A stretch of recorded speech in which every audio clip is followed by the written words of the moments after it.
ಇಂದು ಮಂಡ್ಯ ನಗರದ ಅಂಬೇಡ್ಕರ್ ಭವನದಲ್ಲಿ ವಿಕಲಚೇತನ ಅವರಿಗೆ ಹಲವು ವಿವಿಧ ಸಲಕರಣೆಗಳು ಹಾಗೂ ಸೈಕಲ್ಲು ವಿವಿಧ ಸಲಕರಣೆಗಳನ್ನು ವಿತರಿಸಲಾಯಿತು. ಮುಖ್ಯವಾಗಿ ಜಿಲ್ಲಾಧಿಕಾರಿಯವರು, ಕೋಮಲ್ ಕುಮಾರ್ ಸರ್ ಹೀಗೆ ಹಲವು ಅಧಿಕಾರಿಗಳು ಭಾಗಿಯಾಗಿ ವಿಕಲಚೇತನರಿಗೆ ಸಿಗುವಂಥ ಸವಲತ್ತುಗಳನ್ನು ಕೊಡಿಸಿ ಎಲ್ಲರಿಗೂ ಹರ್ಷೋದ್ಧರಿತವಾಯಿತು.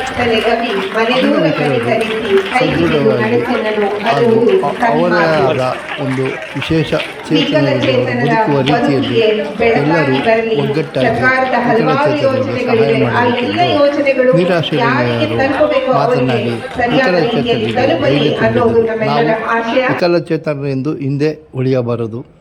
ನಮಗೆ ನಮ್ಮದೇ ಆದ ಶಕ್ತಿ ಇದೆ. ಆ ಶಕ್ತಿಯಲ್ಲಿ ನಾವು ಬೆಳೆದು ನಮ್ಮ ಕಾಲ ಮೇಲೆ ನಾವು ನಿಂತು ತೋರಿಸಬೇಕು, ಸಮಾಜದಲ್ಲಿ ಬದುಕಬೇಕು, ನಾವು ಎಂದೂ ಕುಗ್ಗುವುದಿಲ್ಲ ಎಂದು ಹೇಳಿದರು. ಸಾಹಿತ್ಯ ಸಮ್ಮೇಳನಕ್ಕೆ ಬನ್ನಿ, ಅಲ್ಲಿ ನೀವು ಅನೇಕ ವಿಚಾರಗಳನ್ನು ತಿಳ್ಕೊಳ್ಬೋದು, ಅನೇಕ ತತ್ವಜ್ಞಾನಿಗಳನ್ನು, ಅನೇಕ ಇತರ ಯೋಜನೆಗಳನ್ನು ಕೊಡಿಸೋದು, ಹಾಗೆ ವಿಕಲಚೇತನರಿಗೆ ಆಶ್ವಾಸನವನ್ನು ಕೊಡಿಸೋದು, ವೃದ್ಧಾಪ್ಯ ವೇತನ, ಹಾಗೆ ಆ ಹೂವಿನ ಕಂಪಿ ಯಾವುದು ಅಂತ ಹೇಳಿದ್ರೆ ನಮಗಿರುವಂತಹ ಪ್ರತಿಭೆ, ಆ ಅವಕಾಶವನ್ನ ಉಪಯೋಗಿಸ್ಕೊಂಡು ಸಮಾಜದ ಸೇವೆಯನ್ನ ನಿರ್ವಹಿಸುವಲ್ಲಿ ಕಾರ್ಯನಿರತರಾದರೆ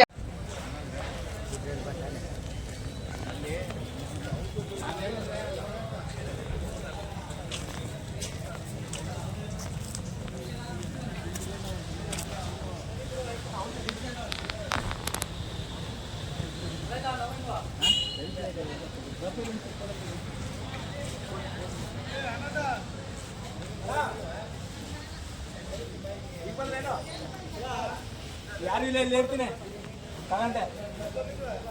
ಚೇತನ ಎಲ್ಲ ಹೊರಗಡೆ ಹೋಗೋಣ, ಇಲ್ಲೇ ಇರೋ ಹೋಗ್ಬಿಟ್ಟೋದ ಹೋಗಿ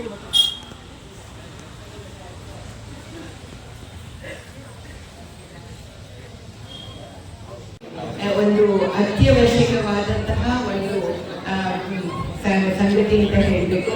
ಯಾಕೆಂತಂದ್ರೆ ಅಂಗವಿಕಲರನ್ನ ಅಥವಾ ವಿಕಲಚೇತನರನ್ನ ಸಮಾಜದ ಮುಖ್ಯವಾಹಿನಿಗೆ ತರುವಂತಹ ಒಂದು ಕೆಲಸ ಇಲ್ಲಿ ನಡೀತಾ ಇದೆ. ಇದಕ್ಕಿಂತ ದೊಡ್ಡ ಸೇವಾ ಕಾರ್ಯ ಇಲ್ಲ.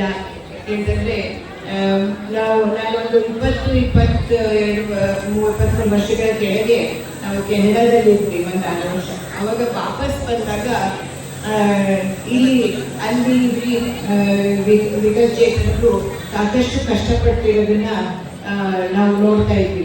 ಆದರೆ ಅದಕ್ಕೆ ಯಾವುದೇ ಒಂದು ವ್ಯವಸ್ಥೆಗಳಿರಲಿಲ್ಲ.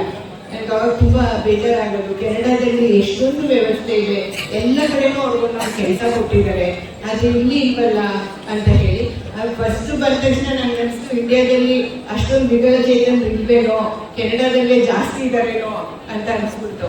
ಆದರೆ ಆಮೇಲೆ ಅನೇಕ ಪ್ರಯತ್ನಗಳು ನಡೆದು ಈಗ ಎಲ್ಲ ವಿಕಲಚೇತನರನ್ನು ಕೂಡ ಸಮಾಜದ ಮುಖ್ಯವಾಹಿನಿಗೆ ತರ್ತಕ್ಕಂಥ ಕೆಲಸ ಆಗ್ತಾ ಇದೆ.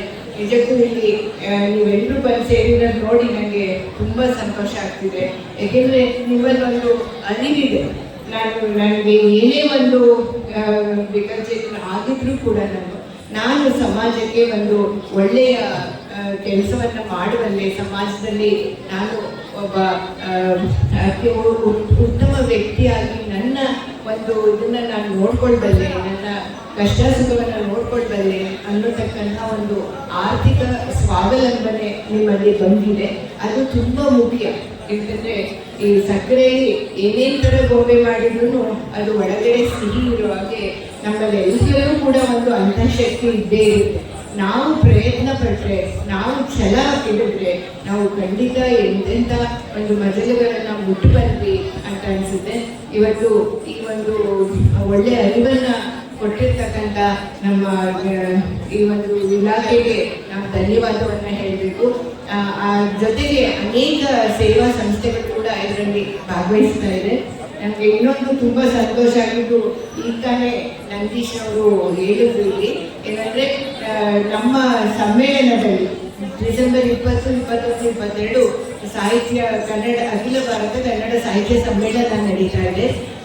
ಅದಕ್ಕೆ ಅವ್ರು ಹೇಳಿದ್ರು ಮೆರವಣಿಗೆಯಲ್ಲಿ ನಾವು 87 ವೀಲ್ ಚೇರ್ಗಳನ್ನು ಸೇರಿಸ್ತೀವಿ.